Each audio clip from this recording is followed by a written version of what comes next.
Halo guys, kembali dengan BT Raja Lim dan selamat datang di channel paling family friendly di dunia versi 2. Pretty rich. Kalem ui.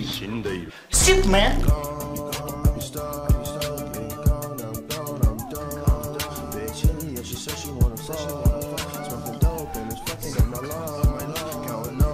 Oke guys, di video kali ini gue cuman mau bikin pengumuman gitu bro, bahwa gue di bulan puasa kali ini bakal stop toxic. Jadi kalian nontonnya nggak bakal dosa gitu bro. Jadi di bulan Ramadan ini gue bakal bikin konten yang no toxic gitu cuy. Jadi kalau gue ngomong toxic, ngomong kasar, bad word, anjing, bangsat dan lain-lain, nanti gue dapet hukuman gitu bro. Hukumannya apa? Kalau gue ngomong anjing, bangsat kayak gitu, gue bakal sedekah 5.000 gitu. Satu kali ucap 5.000. Atau gue dijepit gitu bro. Jadi menurut kalian bagusan yang mana? Langsung aja komen di bawah. Bang, bagusan yang sedekah aja bang, lebih mulia. Bang, yang dijepit aja. Jadi gua nanti bibirnya dijepit pakai jepitan jemuran gitu bro. Dan ya gak sabar, 14 hari lagi kita bakal menunaikan ibadah puasa ya bro. Waduh, gak sabar banget. Nanti gua bakal bikin vlog ya 30 hari. Nanti ngabuburit lah, apalah bakal gue vlogin gitu bro. Tunggu aja di channel ini dan tanpa toksik. Jadi kalian aman coy. Jadi kalian bisa beneran menonton bareng keluarga kalian coy. Terima kasih untuk kalian yang sudah nonton video gue sampai saat ini. Ini cuma video pengumuman aja gitu bro. Ya guys, mungkin segitu aja videonya.